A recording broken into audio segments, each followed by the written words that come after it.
Hey everyone, let's go through a little routine for your spine.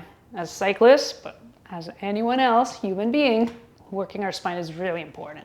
It sure will help on your bike for good posture and good form, but throughout your day, it will also help having a good load and a good control of your spine. So the spine is made to be moved, but there are moments also where we want it to be providing support. You have often heard me talk about the cylinder. Sometimes it is meant to be the point of fixation, but we should also be able to move it equitably. So meaning every little section of that spine or vertebrae should be taking as much each the same amount of amplitude, which sometimes either on our bike or doing anything else, we notice, oh, we have more one section of the spine that's taking over. So let's try to give it a good amplitude of motion throughout the whole spine. So we're gonna work with that.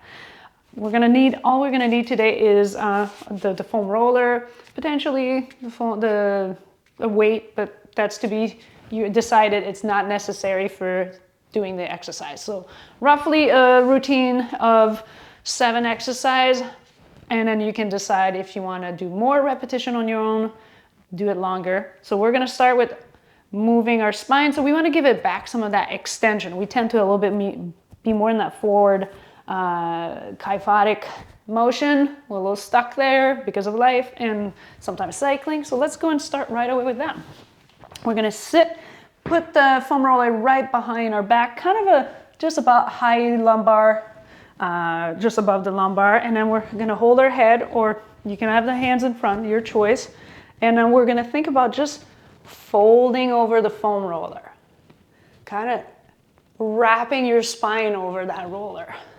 I'm going to do 2 or 3 repetition here at this segment. If it feels uncomfortable, discomfort, just reduce the amplitude or the speed, take some breath, or just move a different section as I'm going to do here. I'm going to move a little higher in my segment, and I will do the same, 2 or 3 spine extension. Remembering to breathe. Good. So our spine should be able to move. It should not be rigid. There are moments, as I say, where we need it, but it should not be always rigid. There we go. 2 or 3, extension, and then you can go a little higher segment on the spine, so roll over, and then you can, like I said, just go on. You could spend more time if you want. So we're just gonna finish here. As I said, on your own, go on and do more if you want. Great, so now we're gonna go and work side bending. So motion throughout the side bending axis here. There we go. So this is one that could be a little uncomfortable, sometimes laying right on your ribs. So you can always put either a towel or something just to give it a little more comfort. So I'm going to go side lying. Pretend that my torso is in between 2 walls. I don't want to be kind of twisted or rounded. So I want to be nice and tall. My bottom arm is going to also help me support. I'm kind of lower thoracic. I can hold my head if I want, or support it, not really holding. As I side bend here, taking a good breath, letting my spine again wrap around the foam roller. I'm going to use my muscle on the upper or the opposite side of my spine to lift me back up. Let's just do 2, and then we're going to move to a different segment.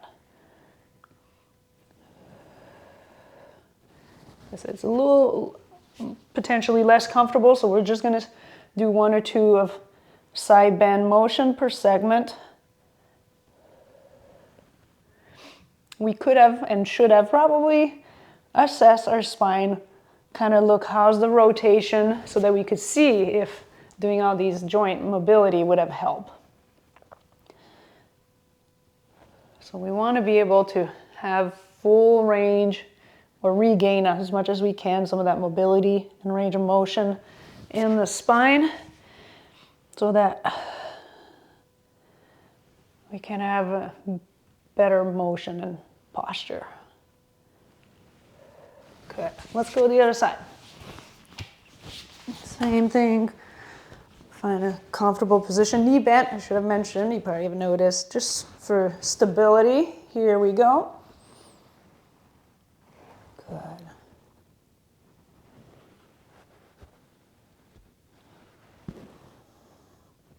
So I'm making sure that the motion doesn't just come from my head, but it's truly just my spine wrapping over that foam roller and then coming back up. So same as we were doing with the other side, just move the foam roller a little higher. Or different segment. I'm going to do 2, and then we'll move again. Good.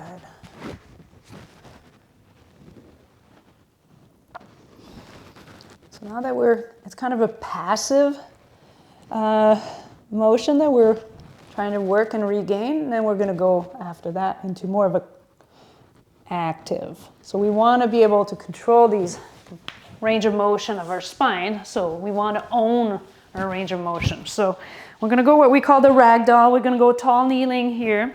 This could be done also seated or even standing. I like to just go across my arm across my shoulder. You could also hold a big ball if you want, your choice. Keeping my pelvis tucked, ribs stack. Now I'm going to side bend, thinking of one vertebrae at a time. I know it's not exactly it, but we're going to give it a try. So I start with my cervical, side bend, then I go into my thoracic, side bend, and then I go down, trying to get every little segment through side bend. When I feel like I'm there, my right shoulder, the upper shoulder, I'm going to wrap around, creating a circle. Then I come back with the left shoulder going back up. And I kind of unwrap my spine by coming first lumbar, then thoracic. And I finish with my neck. Good. Let's go another time towards the left side. Cervical. Then I go upper thoracic. Kind of just folding on my side.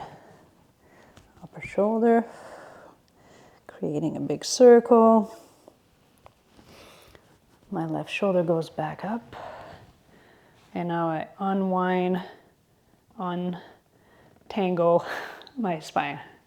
There we go. So now we're going to go opposite. So nice and tall. You could do more on your own, but we're just going to go 2 per side. Side bend. With the shoulder kind of fold, wrap around forward. We don't want to rush it through because we want to make sure we get every little motion in the spine. If we go too fast, we maybe, make too small of a circle, too small of a side bending. Here we go. Good. Back up. Just getting all that motion in that spine. Good. Like I said, you could do that in standing or even sitting at your desk on a chair. We're going to do a few of the tail wagging, but what I want you to think, often we'll go and do and kind of not be really mindful of, I don't want the motion to happen at just one segment of the spine. We want to create, again, that arc in our spine and moving our hips. So I'm going to windshield wiper my hip towards the right at the same time as I'm creating, I kind of think of the letter C here, creating that motion in my spine and my cervical spine. Then I swipe the feet left. Same thing, kind of creating a big C letter or arc. And then I swipe again. Let's go for 5. So don't rush through too much so that you really can feel that it's coming from the whole spine and not just one segment bending. Trying to also not forget your feet. They're windshield wiping, rotating. So if my feet goes towards the right, my head is also going towards the right. My spine is curving. Good. We'll go 2 more times per side. So feeling good mobility, motion in my spine. And my hip, actually, this one too. Good. So we don't often move our spine side bending this direction, so it's good to get it done, kind of get it moving. So now we're gonna go into our half kneeling reach. We'll go 5 per side.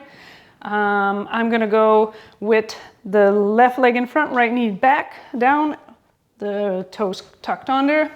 And with my left arm, I'm gonna create, kind of reach back, trying to go reach behind me, creating, again, a big arc with my shoulder. So we're gonna also not only open up the hip, we're getting mobility in the spine and even our shoulder. So here we go, tuck the pelvis, stay nice and stable. I'm gonna create a big circle with my left hand, trying to reach back and come back here. Keeping the pelvis tucked. Here we go, let's go 5. Great, trying to stay stable. So making sure pelvis is in control too. So now again, we're moving the spine actively. We want to own this motion. We want to actively do it, not passively, which we got to start passively. Reach. There we go. Good. So we are going to go now the other side. So it's going to be my right leg, left foot tucked under. Don't forget that one. Pelvis tucked on the left. I can just put the opposite hand just on my shoulder, so if I don't know where to put it. And now with my right arm, so the same as the front leg, reach, trace this big circle, go back, look back if I can, and back. Keeping the pelvis tucked. So I also get an opening of that left hip. So great stretch for us cyclists, opening up the hip, getting motion in our spine and shoulder. Let's go 2 more. Great. Good. Fantastic. Now that we feel more mobile, we're gonna go up and stand and do 3 more exercises. So you can have feet a little wide for this next one, comfortable. I call it the gliding of the spine. So we want to have arm out, and I'm going to think that I want to reach out towards the side and not doing this motion of an airplane. So I'm gliding my spine over my pelvis. So we're going to go 5 per side. Nice and tall, pelvis tuck. I'm going to reach out towards my right with my finger, and then I'm going to go back to center, reach out towards the left. So big reach. So we'll go 5 per side. Think of your finger reaching far. Trying to not be an airplane here. Really, I think I'm gliding over a counter, so it's not wobbly of the pelvis, it's just sliding or gliding on the counter. There we go. And one side might be a little easier. Good, so let's do this last one here. Great. Now we're gonna go do our bow and arrow. So we're gonna think about, again, opening up, rotating, but then there's a movement of push-pull. So we're gonna stand nice and tall, pelvis tuck, arm in front. I'm gonna reach back with my right, so my left hand is gonna go forward while my right hand is going back. So I can stop either here, or I could go in, as this one goes forward, I can go and open up, your choice. I'm gonna go to full open. So let's go for 5. Reach forward with the left and the right goes behind. Let's go 5.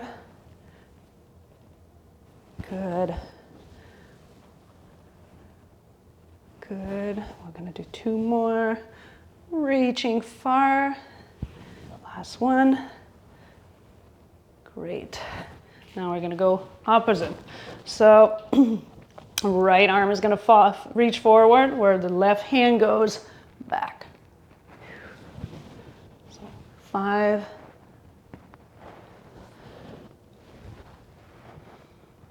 Good. 2 more. Great. Good.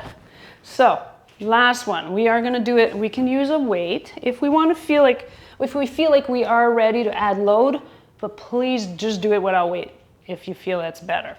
So we're gonna think of that motion we started with when we did the ragdoll, side bending, and we're gonna do it with or without weights. So I'm gonna stand nice and tall, I'm gonna start with my head, And I'm gonna go one vertebra at a time, side bending as far as I can. Then I think of my left side here.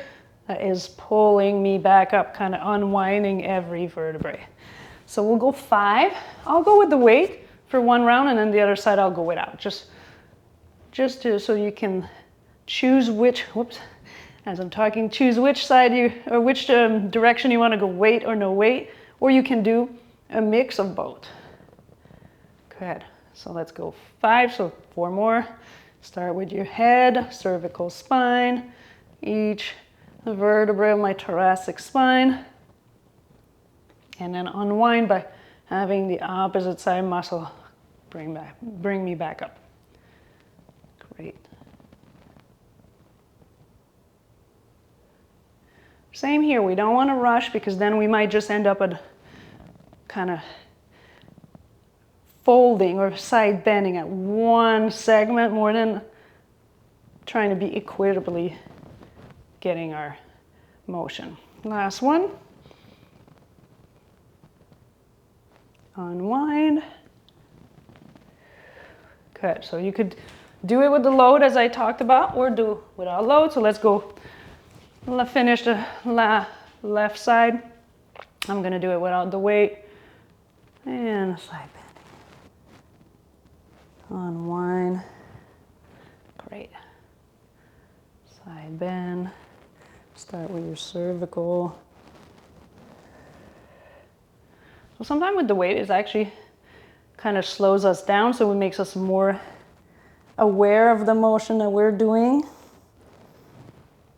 Good. One more. I think I skipped one, but I'm talking.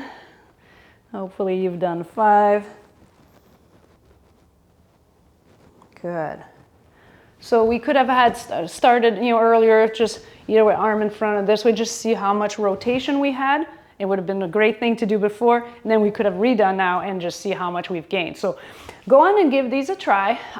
It sure takes repetition. It's not just one time and then we have regained all this mobility in the spine. So give your spine a little bit of love. Do this regularly, like I said, before your bike ride, after your bike ride, and let us know how that goes. So if you like these videos, make sure to give us some thumbs up and go subscribe. See you later.